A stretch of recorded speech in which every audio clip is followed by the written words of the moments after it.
बिस्मिल्लाहिर्रहमानिर्रहीम। अस्सलाम वालेकुम। उम्मीद है आप सब खैर वाफियत के साथ होंगे, खुशबाश होंगे। अल्लाह पाक आपको हमेशा खुश रखे, शादोआबाद रखे और अपने हिफ्ज़ो ईमान में रखे। इसी के साथ आज का व्लॉग करते हैं शुरू। तो आज मैं आया हूँ, एक दरबार शरीफ है यहाँ पर, और मैं सबसे पहले तो आपको दरबार शरीफ यहाँ पर जो बुज़ुर्ग थे उनका नाम बता दूँ। हज़रत मियाँ ग़ुलाम मोहम्मद सरकार, ये उनका दरबार शरीफ है। और आगे उनके गद्दी नशीन थे। फिर आगे सामने अगर मैं आपको दिखाऊं तो उनका नाम भी लिखा हुआ है पीर साहब का, और उनके जो आगे गद्दी नशीन थे उनका भी नाम लिखा हुआ है। तो हज़रत मियाँ ग़ुलाम मोहम्मद सरकार, और आगे उनके जो गद्दी नशीन थे फिर हज़रत साई सुल्तान अली सरकार, ये जी नाम है उनका। और ये उनका दरबार शरीफ है, मज़ार शरीफ है, आस्ताना आलिया है। आस्ताना आलिया के बाहर इस वक्त दरबार शरीफ के बाहर मैं खड़ा हूँ, और साथ में ये सारा कब्रिस्तान है यहाँ पर। ये आपको कब्रें नज़र आ रही हैं यहाँ पर। और फिर मैं आपको दिखा दूँ कि दरबार शरीफ की पिछली साइड जो है वहाँ पर भी सारा कब्रिस्तान है। और ये कब्रिस्तान पाकिस्तान आज़ाद जब हुआ था उस वक़्त का है। उससे पहले भी लोगों का कहना है कि उससे पहले भी यहाँ पर कब्रें थीं जो मुसलमान थे चंद, लेकिन जब पाकिस्तान बना है तो ये सारा कब्रिस्तान था। लेकिन बाद में कुछ इसके पीछे एक नहर है, वो टूट जाती रही एक दो दफ़ा, वहाँ का पानी सारा यहाँ पर आ जाता था, और कब्रें एक दो दफ़ा बह भी गई हैं, जिन्हें पंजाबी च कह लो कि कब्रां जड़ियाँ वो बह गईयां, रुड़ गईयां। और इन किकरों की वजह से इतने दरख्त है यहाँ पर, बहुत सारी कब्रें जो हैं वो उनके निशान ख़त्म हो चुके हैं यहाँ पर। लेकिन आगे वाली साइड पर देखा जाए तो ये सारा कब्रिस्तान है, और अब जो लोग फोत होते हैं उन्हें यहाँ पर दफनाया जाता है। और पीछे तो नामो निशान ख़त्म हो गया है कब्रों का। अगर सफाई की जाए वहाँ पर, इतने दरख्त लगे हैं, तो मेरा ख़्याल है कि बहुत सारी कब्रें मिल जाएंगी। लेकिन अब बहुत देर पहले की ये बातें हैं और लोग भूल भी चुके हैं बहुत सारे। तो जिनको याद है वो तो आते हैं यहाँ पर, देखते हैं कब्रें अपनी। लेकिन जब लोगों का कहना है कि जब यहाँ पर नहर टूटी थी और उसका पानी यहाँ पर आया था, फिर उस वक़्त ये कब्रें सारी इनके निशान ख़त्म हुए। उसके बाद फिर बहुत मुश्किल हुई ढूंढने में, कुछ कब्रें मिल गई, कुछ नहीं मिली। तो यही वजह है कि पीछे सारे दरख्त लगे हैं, और बाद में लोगों ने यहाँ सफाई करना भी, या शायद जो भी उनका था जहन। लेकिन आगे वाली साइड पर इस वक्त भी कब्रिस्तान है, यहाँ पर कब्रें मौजूद हैं यहाँ पर। और ये दरबार शरीफ है, और ये सामने बहुत खूबसूरत दरख्त भी लगे हुए हैं, जिनकी वजह से यहाँ पर हमेशा ठंडी हवा रहती है। और जानवर भी यहाँ पर, परिंदे चिड़ियाँ, शायद उनकी आवाज़ें आपको सुनाई दें।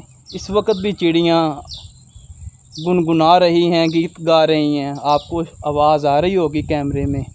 तो अब मैं आपको दिखाऊंगा दरबार शरीफ के अंदर वाला हिस्सा, पीर साहब का जो मज़ार है, उनकी कब्र जो है वो मैं आपको दिखाऊंगा।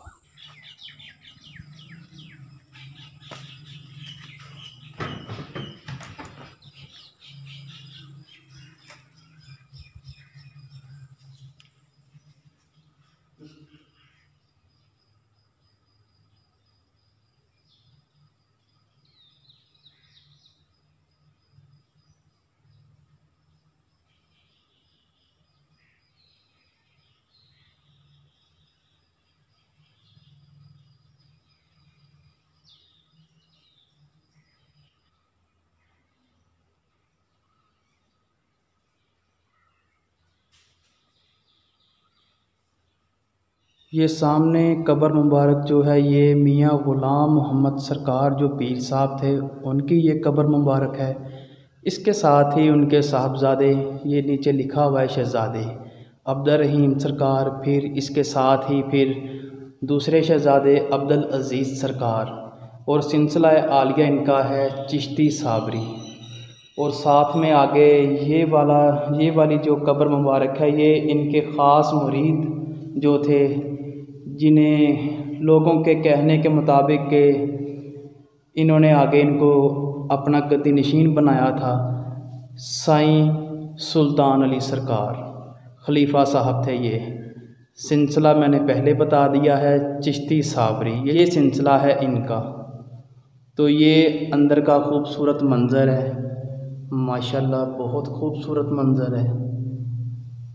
और ये गुंबद बना हुआ है ये वाला, और ये दरबार शरीफ का दरवाज़ा। तो यहाँ पर चिराग पड़े हैं, ये चिराग जलाने के लिए रखे हुए हैं यहाँ पर दरबार शरीफ के अंदर। और ये बोतल है, इसमें जिस चीज़ के साथ चिराग जलाए जाते हैं, तेल या जो भी चीज़ होती है, वो इस बोतल में मेरा ख्याल होता है सारा सामान। और ये मैं आपको पीछे का सारा मंज़र दिखा दूँ आपको।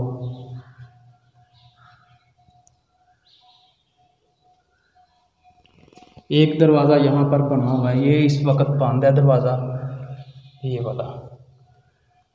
तो अगर इस दरवाज़े को खोल के देखते हैं, नहीं बाहर से भी ये बंद है।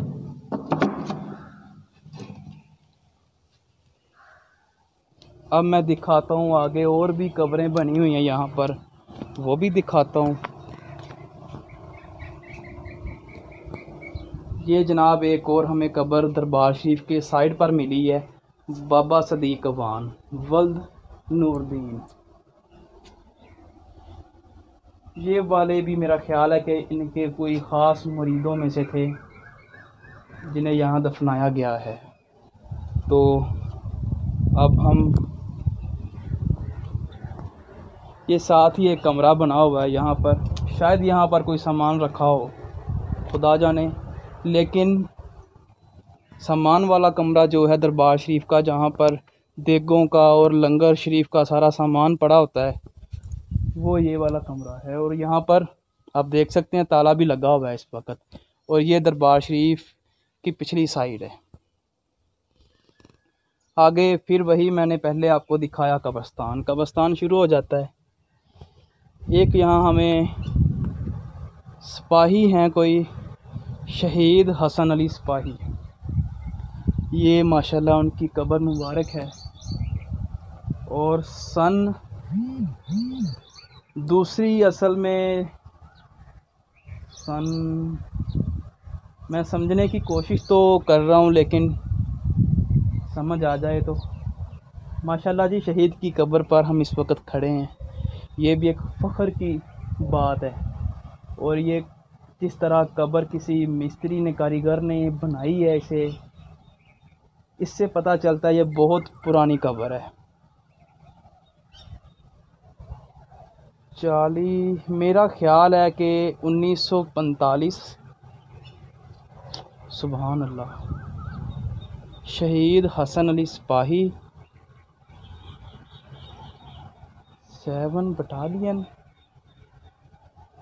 लेकिन मैं समझ नहीं पा रहा क्या लिखा हुआ है। लेकिन मैं आपको वाज़े दिखा दूं, अगर किसी को ये समझ आए तो नीचे कमेंट में मुझे भी बताएं ज़रूर। मेरे ख़्याल में ये 1945, शायद 1945 लिखा हो। ये हमारे शहीद की कब्र है माशाल्लाह। अल्लाह पाक जन्नत में आला मकाम अता फरमाए। और हम खुशकिस्मत हैं कि मैं इधर पीछे वाली साइड पर आया और पाकिस्तान का सब्ज़ हरियाली झंडा भी यहाँ पर लगा हुआ है, जो कि गवाही दे रहा है कि ये पाकिस्तान के सिपाही की कब्र है। चलें जी, मेरी तरफ़ से सलाम। और अब मैं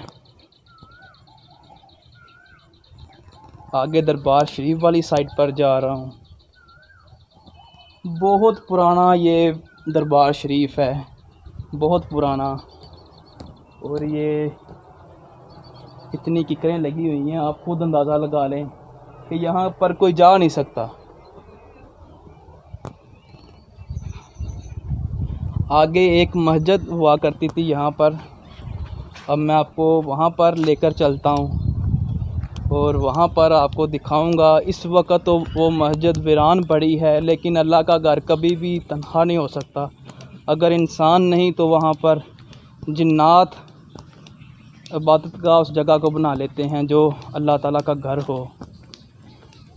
तो ये सामने ये मस्जिद हुआ करती थी और यहाँ पर बाकायदा नमाज़ पढ़ी जाती थी, लेकिन इस वक्त इस मस्जिद में ना तो अज़ान दी जाती है, ना यहाँ पर कोई नमाज का सिस्टम है। चलें जी, ज़्यादा तफसील का मुझे पता नहीं है, इसलिए मैं इस पर बात नहीं करूँगा, लेकिन अल्लाह ताला का घर है तो आए हैं, सलाम करना हमारा हक़ है, क्योंकि ये अल्लाह रब्बुल इज़्ज़त का घर है। माशाल्लाह, सुभान अल्लाह। और अल्लाह ताला का घर कभी भी वीरान नहीं हो सकता। अगर इंसान नहीं तो यहाँ पर जिन्नात ज़रूर होंगे, लेकिन हमें पता है कि अल्लाह का घर कभी वीरान नहीं हो सकता, अल्लाह का घर हमेशा आबाद रहता है। तो माशाल्लाह ये है मस्जिद शरीफ, माशाल्लाह अल्लाह ताला का घर है, बहुत खूबसूरत मस्जिद है। अब मैं आपको आगे दिखा देता हूँ। ये देखें, बहुत पुराने वक्तों की ये मस्जिद है और ये दरवाज़ा पड़ा है नीचे, लकड़ी का दरवाज़ा है। उस वक़्त लकड़ी के दरवाजे और लकड़ी की खिड़कियाँ हुआ करती थी, अब भी ये आप अंदाज़ा लगा सकते हैं। और मस्जिद शरीफ के अंदर ये माशाल्लाह बहुत खूबसूरत दरख्त लगा हुआ है। और यहाँ पर शायद यहाँ पर एक खिड़की थी, लेकिन इस वक्त नहीं है।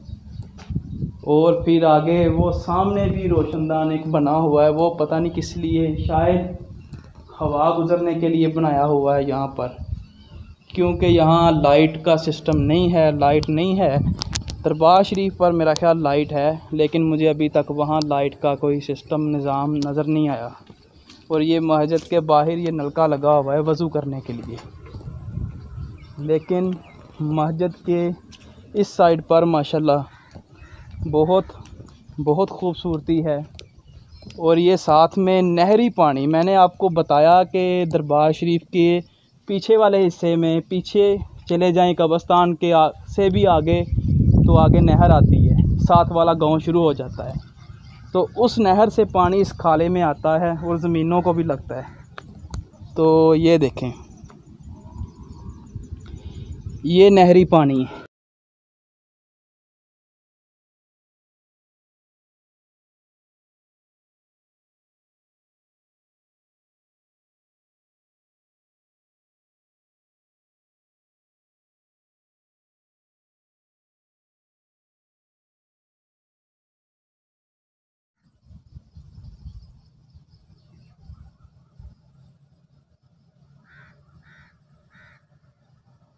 ये था आज का व्लॉग, ये थी आज की वीडियो, और ये सारी इन्फॉर्मेशन आज मैंने आप तक पहुंचाई है। और आखिर पर आपसे रिक्वेस्ट है कि अगर आपको ये वीडियो अच्छी लगी हो, लाइक करें, दोस्तों के साथ शेयर करें और मेरे यूट्यूब चैनल को सब्सक्राइब ज़रूर करना है। बहुत शुक्रिया। अल्लाह ने के बाद।